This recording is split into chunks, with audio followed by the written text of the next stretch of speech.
नसीर उनकी हत्या कराने की कोशिश कर रहे हैं। इमरान के इस बयान के लिए पाकिस्तानी सेना ने उन्हें फटकार भी लगाई थी। तो बड़ी खबर, पाकिस्तान के पूर्व पीएम इमरान खान गिरफ्तार हो गए हैं।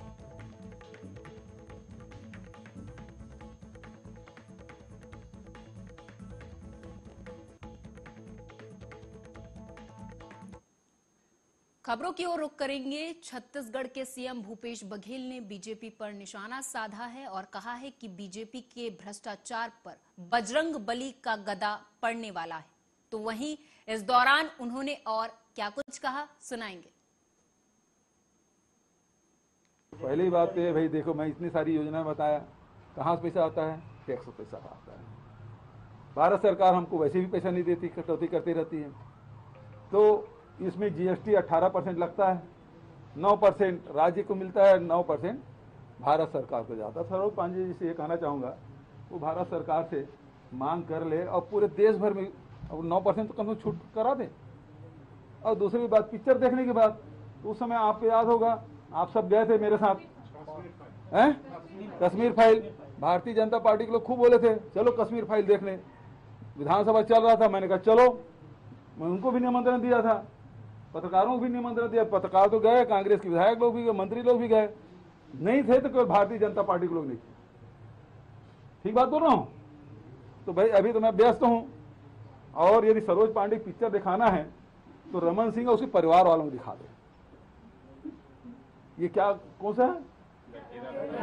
हाँ, तो उसको रमन सिंह को जरूर ले जाए, निमंत्रण देके और पूरे परिवार को दिखाए पिक्चर। भारतीय जनता पार्टी के समय 15 साल जो नियम थे उसको निकाल के देख ले, और हमारे शासनकाल में जो नियम निकले हैं आवेदन के उसको देख ले। उसमें तो व्यक्तिगत रूप से जाकर जनपद कार्यालय में उपस्थित होना पड़ता था, यहाँ तो ऑनलाइन आप भर रहे हैं। दूसरा, चेक लेने के लिए आना पड़ता था, अब उनके खाते में सीधा जा रहा है। तो और नियम कौन सा है? जितने नियम हो सब शीतल, घर बैठे आवेदन कर रहे हैं। एक महीने में 70,000 लोग आवेदन कर लिए, मतलब 1,27,000 लोग की, जो 70,000 उसे वेरीफाई करके उसके खाते में पैसा भी डालने का काम हो गया। तो ये इनके पास कोई काम ही नहीं ना। इन पे गौ माता के नाम से वोट मांगते रहे, गौ माता की सेवा नहीं किए। छत्तीसगढ़ में 15 साल सरकार में रहे, राम वनगमन पर्यटन पर पत्नी बनाए।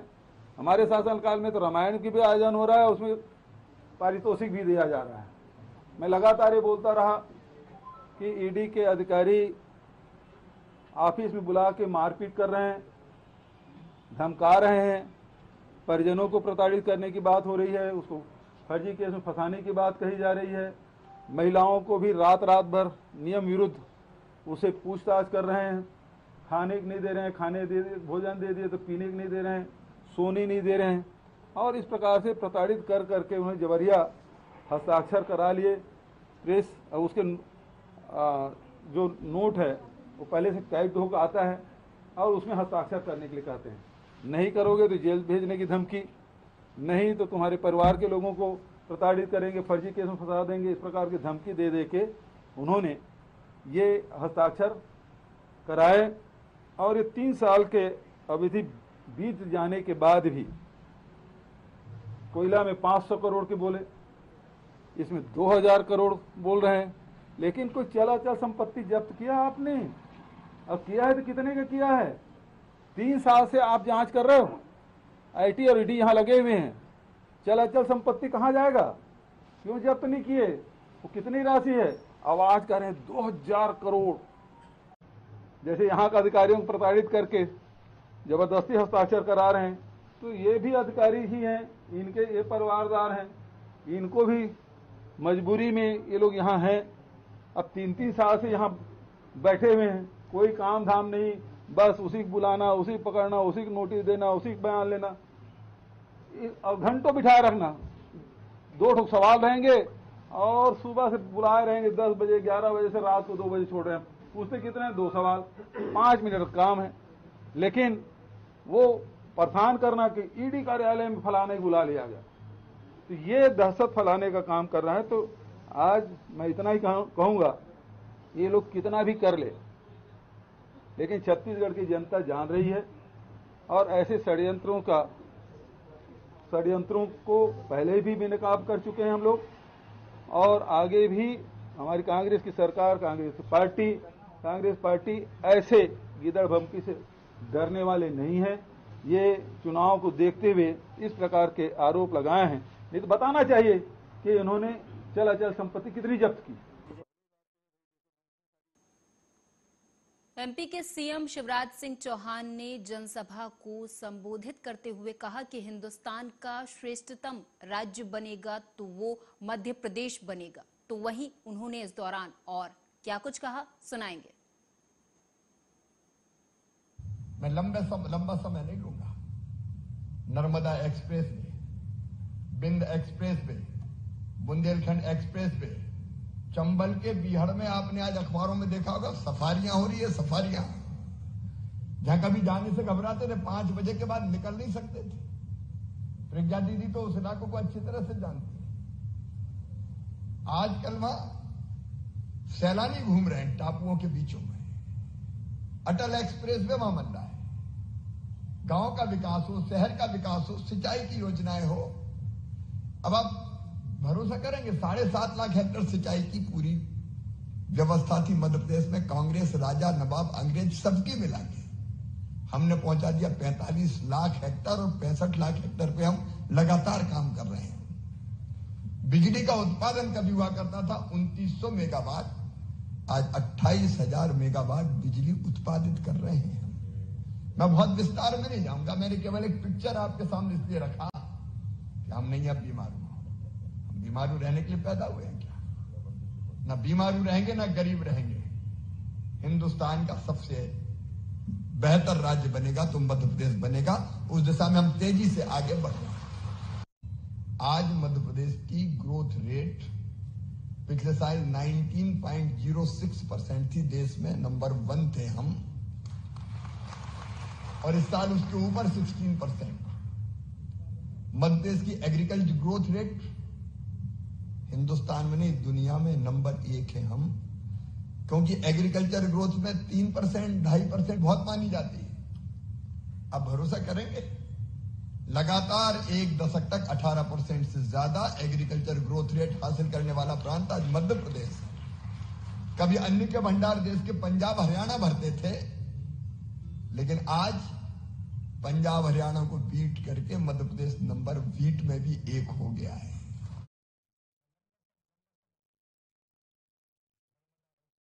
ने खरगोन में बोराड नदी पर बस दुर्घटना पर मीडिया से बात की। उन्होंने कहा कि खरगोन में बोराड नदी पर बस दुर्घटना में 15 लोगों के काल कवलित होने की दुखद सूचना मिली है। घायलों को उपचार के लिए खरगोन जिला अस्पताल रेफर कर दिया गया है। हादसे की मजिस्ट्रियल जांच के आदेश दे दिए गए हैं। दुखद काफी घटना खरगोन में हुई है। सुबह 8:40 पर एक बस जो दासंगा और डोगर गांव के बीच बैराड नदी है, वहां रेलिंग तोड़ के नदी में गिरी। ड्राई नदी है। अभी 15 लोगों के काल कवलित होने की खबर है। 20-25 लोग घायल हैं। सभी घायलों को जिला अस्पताल में कराया है।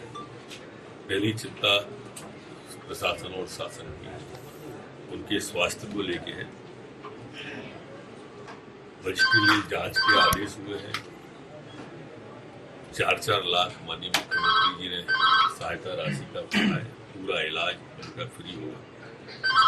घटना की जांच के आदेश दे दिए। दुखद काफी घटना।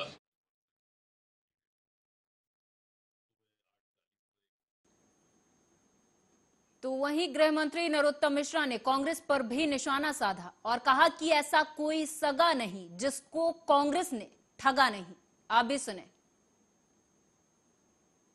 ऐसा कोई सगा नहीं जिसको इनने ठगा नहीं। पहले आपने किसानों को ठगा 10 दिन में 2 लाख, नहीं तो मुख्यमंत्री बदल देंगे, एक का भी नहीं किया।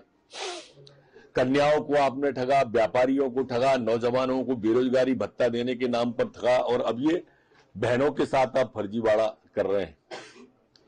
आपने उल्लेख किया कि हिमाचल में पहले नारी सम्मान योजना प्रारंभ हुई थी। मेरा वो छोटा सा सवाल है, आप जनता को बताओ कि हिमाचल में अभी तक कितने लोगों को लाभ मिला है उस योजना का, एक को भी मिला हो तो बताओ। मैंने वेबसाइट आज निकाली उसकी, ये वेबसाइट है हिमाचल की जो नारी सम्मान योजना लिखी हुई है, उसमें लिखा है, आज की निकाली है, कि ये योजना जल्दी शुरू होगी। चुनाव हुए 6 महीने से ज्यादा हो गए। जब योजना प्रारंभ की थी तो इनकी नेता आदरणीय प्रियंका गांधी जी ने कहा था कि सभी महिलाओं को लाभ दिया जाएगा। इसमें लिखा है कि प्रथम बार में 2,31,000 को ही लाभ दिया जाएगा पूरे प्रदेश में। उसमें कहा था कि कोई शर्त नहीं होगी। इसमें शर्तें देखिए आप, आधार कार्ड, स्थायी प्रमाण पत्र, आय प्रमाण पत्र, जाति प्रमाण पत्र, बैंक खाता, passport size photo, mobile number. ऐसे ही उन्होंने पिछली बार किसानों को कहा था, और आज जो छिंदवाड़ा में जारी की जा रही है उसमें भी ये कोई चीज नहीं है। इसके बाद फिर ये इस तरह से ठग विद्या प्रारंभ करते हैं, किसान को धोखा देते हैं, नौजवान को देते हैं। अब ये माता बहनों को भी इस नारी सम्मान योजना का लाभ देने की आज ठग विद्या प्रारंभ की जा रही है। ये हिमाचल प्रदेश की वेबसाइट मैंने इसलिए दिखाई, तब इसके अंदर इतनी शर्तें आ गई हैं। आयु 18 से 60 की होना चाहिए, आवेदक हिमाचल प्रदेश का होना चाहिए, गरीब होना चाहिए, आर्थिक कमजोर होना चाहिए, और ये अभी भी इनने ये कोई शर्त नहीं रखी है। लेकिन इस तरह से ठग विद्या फैलाकर ये मध्य प्रदेश के अंदर ठगनाथ जी बनना चाहते हैं, पार्ट 2 लागू करना चाहते हैं। अब ये तुष्टीकरण की राजनीति है, और ममता दीदी की ममता रोहिंग्याओं पर बरसती है, लेकिन केरला स्टोरी बैन होती है। ममता दीदी की ममता आतंकवादियों की तरफ ज्यादा दिखती है, लेकिन रामनवमी के जुलूस पर प्रतिबंध लगा देते हैं। अब देश इस तुष्टीकरण की राजनीति से आजिज भी आ चुका है, परेशान भी। कोई सगा नहीं जिसको इनने ठगा नहीं। पहले आपने बागेश्वर धाम के बाबा धीरेन्द्र शास्त्री ने सोमवार यानी कि 8 मई को बड़ा दावा किया। उन्होंने कहा कि हम किसी धर्म के खिलाफ नहीं हैं, हम सिर्फ सनातन के कट्टर समर्थक हैं। तो वहीं उन्होंने हाल ही के मुद्दे द केरला स्टोरी पर भी अपनी बात रखी। आप भी सुने। बिल्कुल भी नहीं बोलते हैं। आप हमारे निजी संबंधी और एवं कथा संबंधी अपने प्रश्नों को, भावों को आप रखिए, हम अपनी पूर्ण कोशिश करेंगे आपके प्रश्नों के जवाब में। परंतु राजनीतिज्ञ ना पूछना, ना कोई खींचातानी वाला राजनीति का हम पढ़ पाते। हनुमान जी के विरोध या संतों का विरोध, भगवान का विरोध करने का अधिकार, किसी भी भगवान, कोई किसी भी पंथ के भगवान का विरोध करने का अधिकार ना तो इस पूरी दुनिया में है, ना हो सकता, ना भारत में किसी भी व्यक्ति को है। अपनी अपनी निजी आस्था है, अपनी निजी आस्था के आधार पर अपने अपने इष्ट के प्रति समर्पित रहना चाहिए। ये हमारा दुर्भाग्य है कि जो हनुमान जी का विरोध अगर कोई कर रहा, ये देश का और हमारा दुर्भाग्य है जो ऐसे लोग यहाँ। केरल स्टोरी के जो निर्माता है उन्होंने दावा भी किया है कि ये 3 लड़कियों की कहानी सत्य है, तो अगर ये यथार्थ पर लंबनी, आई सपोर्ट। और हम यही कहेंगे कि सत्य का उजागर होना ही चाहिए। सच्चाई एक ना एक दिन निकल कर आती ही है। वर्तमान में प्रत्येक सनातनी हिंदू सत्य को प्रस्तुत कर रहा है। और लव जिहाद के विषय पर हम आपसे यही प्रार्थना करेंगे, हमारी बहन बेटियों को अब जगना चाहिए। हमने एक बार एक बात बोली थी, तेल का कनिस्तर होता है, उसमें हाथ डाल दीजिए, फिर तिल के बोरा में हाथ डालिए, जितने तिल आपके हाथ में छप जाएं, इतनी बार भी कोई दूसरे मजहब या पंथ का व्यक्ति सौगंध खाए तब भी एक तिल बराबर भरोसा नहीं। दुर्भाग्य है, ये हमारे आपके देखते हुए हो रहा है, ये दुर्भाग्य। बाबा जी, आपका कथा वाचन का कार्यक्रम जो है, ये सब चलता रहता है। देखिए, ये सब राजनीतिक विषय बनाने की कोशिश की जाती है, लेकिन हम सबके, जो भी हमारे पास आएगा, हम सबका स्वागत करेंगे। ना तो हम किसी पार्टी के हैं, ना हम किसी की फिक्स एजेंडे के हैं। हमारे लिए सभी सम्मानीय है। ना हम कोई धांधली फैलाते हैं, ना हम कोई वैमनस्यता फैलाते हैं। हम केवल अपने पंथ, अपने धर्म, सनातनी हिंदुओं की एकता की बात करते हैं। और अपनी एकता की बात करना हमें लगता कि गुनाह नहीं है, और अपने इष्ट का प्रचार करना संविधान में भी है। अगर कोई विरोध कर रहा, हम भगवान से प्रार्थना भोपाल से सांसद प्रज्ञा ठाकुर लगातार अपने बयानों के चलते सुर्खियों में रहती हैं। प्रज्ञा ठाकुर ने एक बार फिर से बड़ा बयान दिया है। द केरला स्टोरी फिल्म का समर्थन करते हुए प्रज्ञा ठाकुर ने कहा कि सिर्फ केरल ही नहीं बल्कि भोपाल में भी लव जिहाद और धर्मांतरण का काम किया जा रहा है। भोपाल सांसद ने कहा कि पाकिस्तान और दूसरे मुस्लिम देशों के साथ मिलकर हमारे देश में छिपे गद्दार हमारे युवक युवतियों को बरगलाकर कर उनका धर्मांतरण कर रहे हैं। मैंने पूरी फिल्म तो नहीं देखी, पर जो सुना है, और कल मैंने एक छोटा सा वीडियो उसके निर्माता और जो वहाँ उसमें एक हीरोइन बनी है उसकी मैंने जब बात सुनी तो वो प्रमाणित कर रहे हैं इस बात को कि ये जो एक कहानी है वो तो 3 लोगों की है, किंतु वहाँ ये निरंतर हो रहा है और हजारों की संख्या में ऐसा हुआ है। तो ये एक सत्य कहानी है, उस घटना पर ही सत्य कहानी के आधार पर पिक्चर बनी है और ये तो अभी उन्होंने पिक्चर बनाने की हिम्मत की है, उनको मैं बहुत बहुत धन्यवाद देती हूँ। बहुत हिम्मत का काम किया है, पर ये सिर्फ केरल में नहीं हो रहा है, ये भोपाल में भी बहुतायत में हो रहा है। एमपी के भोपाल से खबर है। बताते चले कि कोरोना काल की त्रासदी के बाद राजधानी भोपाल और व्यापारिक राजधानी इंदौर से हज यात्रियों की सुविधा के नाम पर फिर से शुरू हुई उड़ानों के किराए को लेकर बवाल खड़ा हो गया है। भोपाल और मुंबई एम्ब्रोकेशन पॉइंट से अलग अलग किराया वसूले जाने को लेकर जहां भोपाल के हज यात्री हज कमेटी ऑफ इंडिया के खिलाफ लामबंद हैं, तो वहीं विधायक आरिफ मसूद भी अब इस लड़ाई में शामिल हो गए हैं। कांग्रेस विधायक और राज्य हज कमेटी के सदस्य आरिफ मसूद ने हज कमेटी ऑफ इंडिया के साथ ही अल्पसंख्यक कार्य मंत्रालय की केंद्रीय मंत्री स्मृति ईरानी को पत्र लिखकर पूरे मामले में संज्ञान लेने की मांग की है। देखिए, हाजियों के साथ जो लूट हुई है उस लूट का मैं विरोध कर रहा हूं और वो हाजियों के साथ लूट हो रही है और उसका मैंने कड़ा विरोध करा और इसीलिए मैंने कहा है कुट्टी को 2 बार मैंने उनसे बात करना चाहिए, वो बात नहीं कर सके। फिर मैंने स्टेट हज कमेटी चेयरमैन को भी बोला और उनके भाई कोई नासिर है, उन्होंने मुझे फ़ोन करा था, मैंने उनको भी अवगत करा दिया कि मेहरबानी करके 15,000 था जब लास्ट था 2 साल पहले और आज आप 68,000 एक हाजी पे दे रहा हो, तो मैं नहीं समझता ये न्यायोचित है। तत्काल निर्णय ले, अगर 2 दिन में निर्णय नहीं लेते तो मेरा रिजाइन मान लिया जाए। आखिर ये पैसे ज्यादा क्यों लिए जा रहे हैं? लूट है, लूटने के लिए लगे, पैसा चाहिए स्मृति ईरानी जी को, यही वजह होगी। जो खबरें आ रही हैं उस पर उन्होंने नागदा की सड़कों पर इन दिनों पार्किंग व्यवस्था पूरे तरीके से अस्त व्यस्त है, जिसे हम आपको दिखाएंगे कि किस प्रकार से बाइक को नगर के मुख्य रास्तों पर पार्क कर दिया जाता है, जिससे सड़क का आधा हिस्सा पूरे तरीके से पार्किंग में इस्तेमाल किया जाता है और नगर से निकलने वाले वाहनों को अच्छी खासी दिक्कतों का सामना भी करना पड़ता है, जिससे कई लोग दुर्घटनाओं का भी शिकार होते हैं और कई लोगों की मौत भी हो जाती है।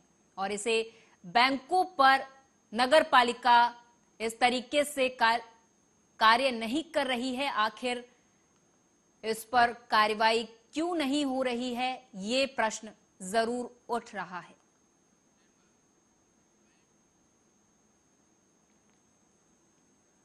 उज्जैन के रोड स्थित दाल मिल चौराहे पर सोमवार मंगलवार की दरमियानी रात कपास खली बनाने वाली फैक्ट्री में भीषण आग लग गई। फैक्ट्री में देर रात लगी आग का कारण शॉर्ट सर्किट बताया जा रहा है। आग इतनी ज्यादा भयानक थी कि जेसीबी से दीवार को तोड़कर आग पर काबू पाया गया।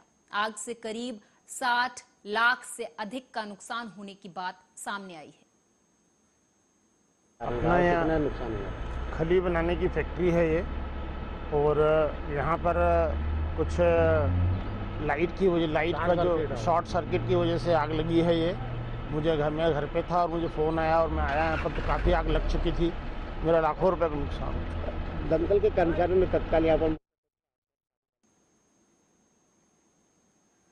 सोशल मीडिया के प्लेटफॉर्म इंस्टाग्राम में फांसी लगाकर आत्महत्या करने की सूचना देने वाले नाबालिग किशोर को बड़वाला पुलिस ने सुरक्षित बचा लिया है। दरअसल पूरे मामले पर बड़वारा थाना प्रभारी रश्मि सोनकर ने जानकारी देते हुए बताया कि सोशल मीडिया प्लेटफॉर्म के इंस्टाग्राम में एक आईडी से आत्महत्या करने की जानकारी सार्वजनिक की गई थी, जिसकी सूचना लगते ही तत्काल कटनी पुलिस अधीक्षक ने मामले को संज्ञान में लेकर साइबर सेल और बड़वारा थाने से विशेष टीम का गठन कर पोस्ट करने वाले व्यक्ति तक पहुंचने के निर्देश दिए थे और किशोर को पुलिस ने सुरक्षित बचा लिया है।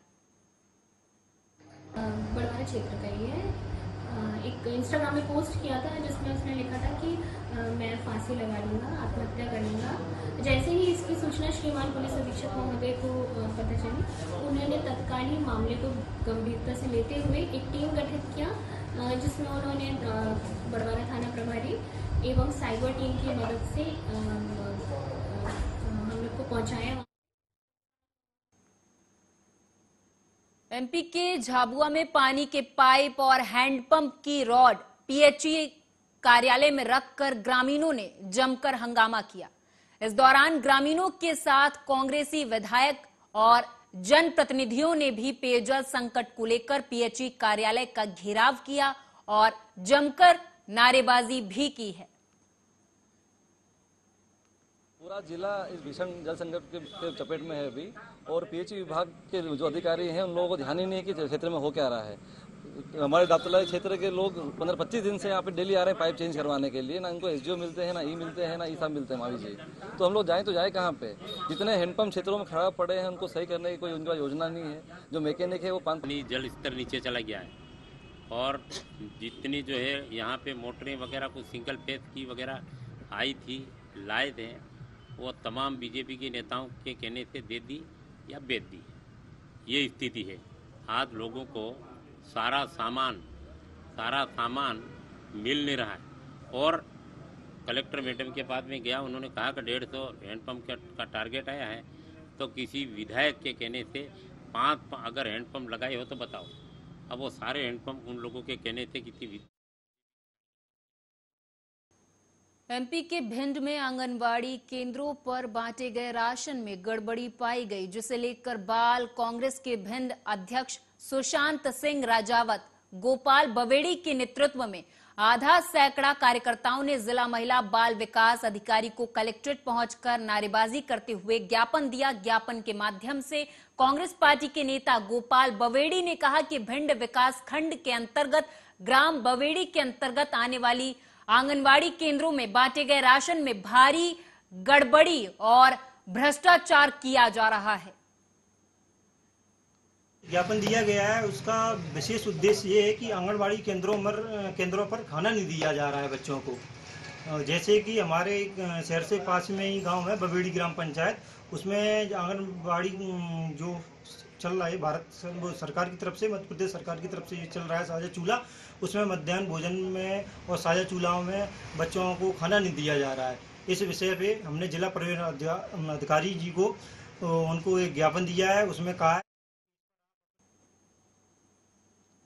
आम आदमी पार्टी की प्रदेश अध्यक्ष रानी अग्रवाल के ग्वालियर चंबल के 3 दिवसीय दौरे के बाद प्रदेश के ज्वाइंट सेक्रेटरी इंद्र विक्रम सिंह ने बताया कि दौरे के दौरान ग्वालियर चंबल में आम आदमी पार्टी को लेकर लोगों में भारी उत्साह दिखा है। उन्होंने आगे कहा कि इलाके के कई पूर्व विधायकों, अलग अलग पार्टी के नेताओं, सामाजिक संगठनों से जुड़े लोगों ने पार्टी से जुड़ने और सहयोग करने की इच्छा जताई है। 3-4 दिन का जो हमारे प्रदेश अध्यक्ष रानी अग्रवाल जी का ग्वालियर चंबल रीजन का जो दौरा था उसके संबंध में है। इस यात्रा के दौरान दतिया से शुरुआत की, तो दतिया, शिवपुरी, श्योपुर, मुरैना, भिंड, ग्वालियर, ये सभी जिलों में और अलग अलग जगह पे प्रदेश अध्यक्ष जी का जाना हुआ, और वहाँ पर तमाम जगह पे कार्यकर्ताओं ने स्वागत किया, सत्कार किया, प्रेस वार्ताएं हुई, जनसभाएं हुई, और इस दौरान जो माहौल वहाँ पर देखा वो बहुत गजब का है। उसमें जो 2-3 खास बातें हैं उसकी तरफ मैं आप सब लोगों का ध्यान आकर्षण चाहूँ। उज्जैन जिले के नागदा में कल एक महिला कोरोना पॉजिटिव पाई गई। इसका खुलासा तब हुआ जब महिला की जांच उज्जैन के एक अस्पताल में की गई। तो वहीं जब हमारे सहयोगी महिला को अस्पताल लेकर पहुंचे तो देखा कि अस्पताल में कोविड वार्ड पर ताला लटका हुआ था, ऑक्सीजन प्लांट पर भी ताला था। तो वहीं जब हमारे सहयोगी ने इस बात की जानकारी अस्पताल के बीएमओ शिवराज कौशल से मांगनी चाहिए तो वे अपनी जिम्मेदारियों से पल्ला झाड़ते हुए नजर आए और किसी भी प्रकार की जानकारी देने से उन्होंने साफ इनकार कर दिया।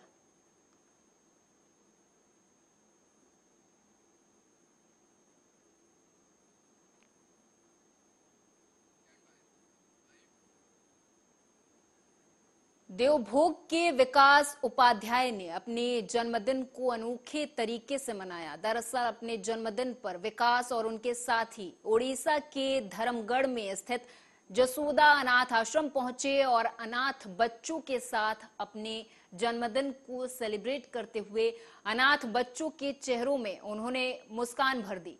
वाकई ये पल अनोखा पल था जब ये जन्मदिन मनाया जा रहा था। इतना ही कहना चाहूँगा कि जो भी इस वीडियो को देख रहे हैं या जो भी इसको समझ रहे हैं वो अपने परिवार में वरिष्ठ हों, बड़े वरिष्ठ हों, छोटे हों, बच्चे हों, बूढ़े हों। बहुत ही अच्छा लगा यहाँ पे आके। विकास उपाध्याय भाषा के माध्यम से मेरे यहाँ आना हुआ। तो उनके आज बर्थडे भी है। मैं बहुत से बर्थडे में गया हूँ लेकिन ऐसा पहला ये बर्थडे है। छत्तीसगढ़ के बीजापुर से खबर है। बताते चले कि जिले में आज से तेंदुपत्ता तोड़ाई शुरू हो रही है, जिसका ग्रामीण साल भर से इंतजार करते हैं। बता दें कि बीजापुर जिले में 90% आबादी ग्रामीण क्षेत्रों में वास करती है, तो वहीं लगभग सभी ग्रामीण तेंदुपत्ता तोड़ने का काम करते हैं।